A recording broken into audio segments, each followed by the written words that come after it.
The frantic search for medical supplies has states begging for answers.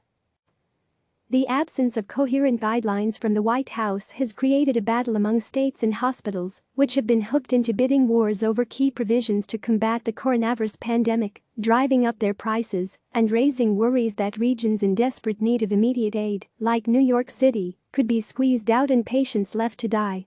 What is not working, political and public health leaders on the front line say, is the current scattershot approach, which appears to rely on shaky verbal commitments from major companies, which can turn around and shop for higher prices, and rich individuals who do not have a clear view of where the greatest need for life-saving equipment resides. Governors, members of Congress, reality TV stars and private business leaders are all swimming in the void. Elected officials, like those in New York, have been pleading publicly for President Donald Trump to intervene as the price of medical equipment soars. Georgia GOP Representative Doug Collins, identifying competition abroad, asked the State Department Tuesday to impose a temporary ban on all exports of crucial testing and diagnostic supplies, along with personal protective equipment and more. The search for resources and provisions has grown increasingly frantic over the past few days, as Trump refuses to exercise his powers under the Defense Production Act, which allows him almost unilateral authority to redirect private industry toward work in the public interest. By leaving the supply chain open to such a wide variety of potential buyers, including the federal government itself, the officials tasked with providing tools to healthcare workers are being either outbid or overrun by competing interests. Kentucky Governor Andy Beshear said his state lost out to the Federal Emergency Management Agency in an effort to get protective equipment. It is a challenge, Beshear said. The federal government says states, you need to go find your supply chain, and then the federal government ends up buying from that supply chain. After more than a week of tamping down his rhetoric in a bid not to ruffle the president, New York Governor Andrew Cuomo on Tuesday sounded the alarms and argued that, contrary to the rumblings coming from the White House, businesses would welcome the contracts and cash that come with a presidential directive. I need the ventilators in 14 days. Only the federal government has that power. And not to exercise that power is inexplicable to me, Cuomo said. Volunteerism is nice and it is a beautiful thing, and it's nice that these companies are coming forward and saying they want to help. But that is not going to get us there. Trump, during his daily news conference hours later, showed no inclination to take further action under the auspices of the Defense Production Act, saying it was already working as leverage with industry leaders. Cuomo, along with other governors who have been underwhelmed by initial deliveries from the federal government, skewered the limited stock he's received from officials at the Federal Emergency Management Agency as the state races the clock to attain critical medical equipment. FEMA is sending us 400 ventilators. I saw it on the news this morning. We are sending 400 ventilators to New York. 400 ventilators? I need 30,000 ventilators, Cuomo said. You want a pat on the back for sending 400 ventilators? What are we going to do with 400 ventilators when we need 30,000 ventilators? You're missing the magnitude of the problem, and the problem is defined by the magnitude. Rather than address Cuomo's material concerns, Trump on Tuesday during a virtual town hall with Fox News instead criticized the governor for not ordering more ventilators years ago, before the coronavirus crisis. We are building in hospitals, we are building medical centers, and he was complaining, we are doing differently more than anybody else, Trump said. Cuomo was talking about the ventilators. But he should have ordered the ventilators, and he had a choice. He had a chance. Later in the day, New York Mayor Bill de Blasio said at a news conference that the number of ventilators directed to the state had been up to 4,000, with half headed to the city, an increase from previous reports, but still far short of requests from Cuomo and medical experts. Fears transcend partisan divide. The anxiety does not simply run down partisan lines. Earlier in the day, Representative Liz Cheney, a conservative Republican from Wyoming, rejected Trump's suggestions he would open up the country in a couple of weeks in a bid to revive the economy. There will be no normally functioning economy if our hospitals are overwhelmed and thousands of Americans of all ages, including our doctors and nurses, lay dying because we have failed to do what's necessary to stop the virus, Cheney tweeted. But her message didn't land. Trump doubled down Tuesday afternoon on his claim that he wants the country opened up and just raring to go by Easter, just over 2 weeks from now, or about the amount of time that White House Coronavirus Task Force member Dr. Deborah Birx said out-of-towners who have recently visited New York should self-quarantine. State leaders from Iowa to New Mexico and Oklahoma to Virginia have been sounding similar alarms over dwindling or difficult to restock medical supplies.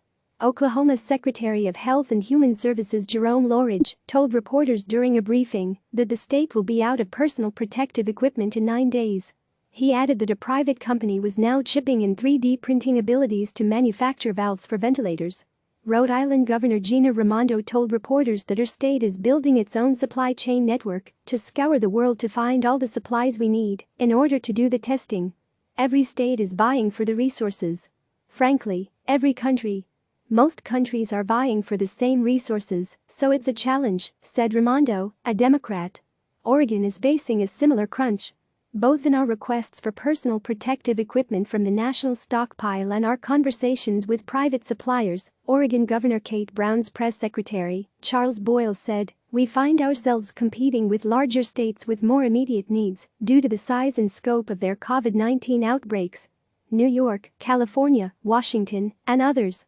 In his Tuesday letter to Secretary of State Mike Pompeo, Collins, the Republican House member pushing for a pause on sales abroad of coronavirus prevention and treatment products, said that he was informed by Northeast Georgia Health System that it faced uncertainty in the fulfillment of its recent purchase of high-speed testing equipment from a domestic company that is refusing any new customers because of a surge in orders from Europe. Collins also pointed out that other countries, like the United Kingdom, South Korea, Germany, France and India, had all taken similar steps to preserve their stockpiles. The private sector has been an incredible partner in our nationwide effort to combat the coronavirus pandemic.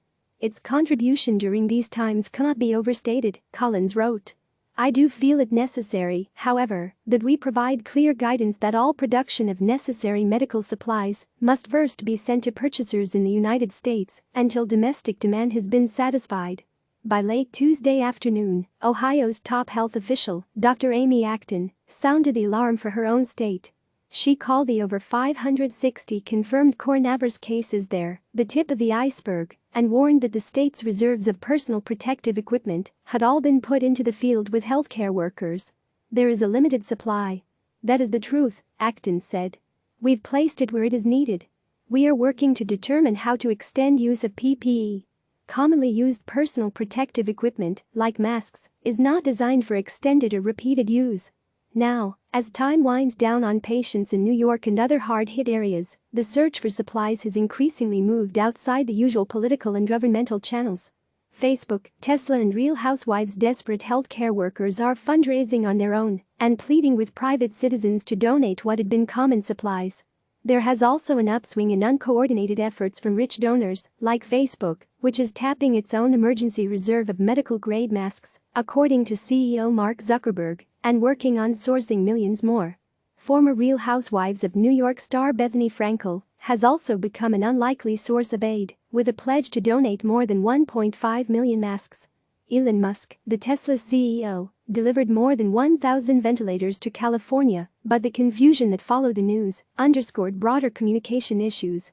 In response to a Twitter thread speculating on where the equipment came from, Musk said he had purchased it from overseas.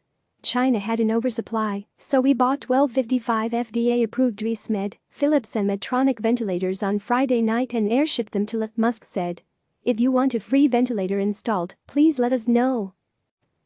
Frustration over the Wild West-style market for these essential medical goods has bubbled up with increasing heat over the past few days. Speaking to reporters, Illinois Governor J.B. Pritzker underscored the absurd push and pull between government officials and manufacturers. In one case, a ventilator maker told me I was competing with FEMA to acquire ventilators. So they told me I'm competing against the federal government to get ventilators from the state of Illinois. And the federal government is not distributing ventilators to the state of Illinois, so I'm literally working against a competitor, Pritzker said, relaying a story he told Trump. Before he could answer a question about the president's response, Pritzker offered a second example.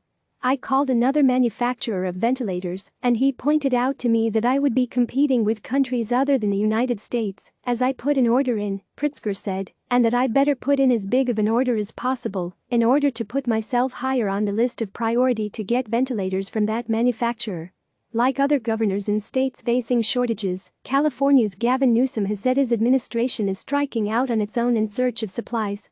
I want to just be sober and direct to you and those who may be watching. We are not counting on the federal government's strategical stockpile to solve this problem, Newsom said during a news conference from Sacramento on Monday. We're out there procuring the PPE from sources domestically within the state of California, already repurposing businesses that are already stepping up to meet this need, and going across the world to address our supply chain. But that process, as both Pritzker and Cuomo have said, can create a destructive clash of supply and demand. Without intervention from Trump, the states, which operate on tighter budgets than the federal government, are repeatedly being drawn into bidding wars. Many of us are competing for the same limited supplies, and as a consequence of that, people are tripping over themselves to make deals that ultimately are raising the cost of these supplies, Newsom told reporters Monday night. Click subscribe to receive the latest news.